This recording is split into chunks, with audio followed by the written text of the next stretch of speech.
Well, a very recent highlight of the project was definitely the launch of the event database, which has been created jointly by 6 indigenous Arctic communities, together with Snow Change, a cooperative from Finland, who has been a long-standing collaboration with many Arctic communities. And they have been creating this database on events which were reported by the indigenous communities, which range back hundreds and in some cases even thousands of years. In cases much longer than we have any observations from the scientific community.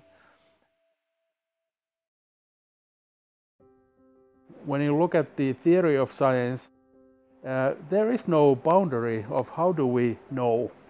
So science itself is open to the inclusion of Aboriginal people's knowledge, indigenous knowledge, if it's well done, and it's evidence, it's human knowledge of a place. I still think that there are significant gaps in understanding ecosystem change, cyclic events, ecosystem functionality, so we can drill the Greenlandic ice core and find out 200,000 years of atmospheric and pollen changes.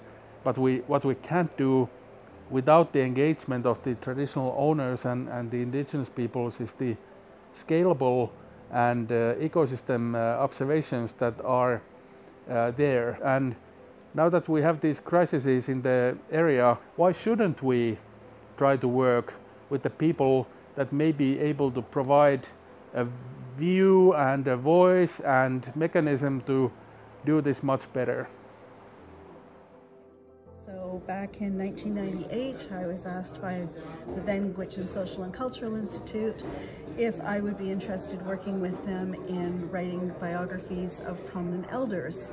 The original thought was that these stories would be compiled into small children's books that would be used in the schools to teach the next generation of Gwich'in about their traditional culture, language, and the history of their elders, and serve to give pride in Gwich'in heritage and culture. We started interviewing, and it became very, very obvious very quickly that this was way beyond small children's books.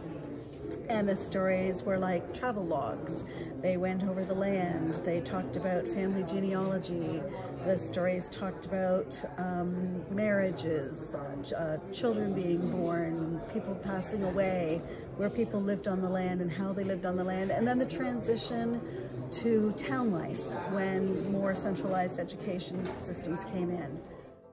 And so the department has a colossal archives of Indigenous information in the form of transcripts and maps and books and reports. You know, essentially all of the ethnographic data created about the Northwest Territories Gwich'in we have.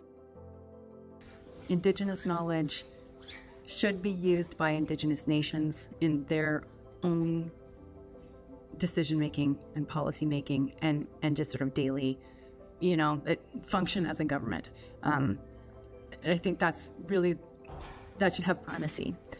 But in the real world, I think we have to deal with real world scenarios, and part of that is we're going to be, you know, having to work with Indigenous knowledge outside of just Indigenous governments. So I think that there's a lot of really respectful ways that people like me who are from the outside can work with Indigenous knowledge, and one of my preferred ways of doing that whole integration is to just see scientific knowledge and Indigenous knowledge as separate but useful paths.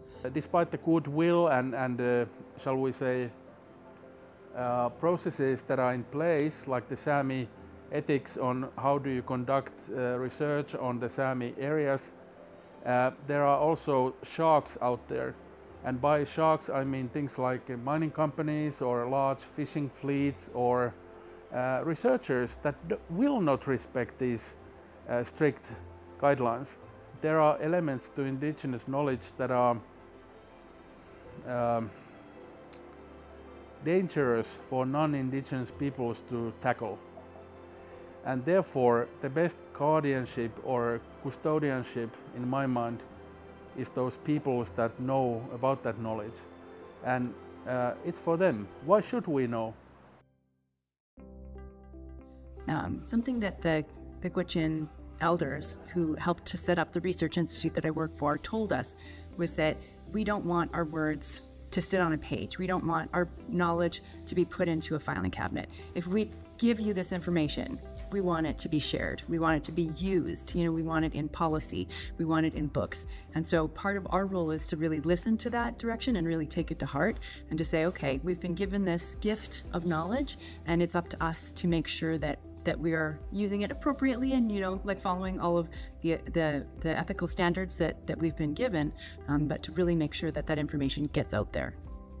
We hope that we, on one hand, can raise awareness, but on the other hand, have the possibility to provide data and information and knowledge which can help to adapt to the changes which are coming along, so that the people living in the Arctic and also societies elsewhere have a better chance to cope with the changes. We can now start reading and digesting what they have been writing, and in some cases hopefully also can have them put side by side with scientific observations to use all the knowledge which is shared to better understand what's going on in the Arctic and perhaps to develop ideas how to deal with the changes which are happening.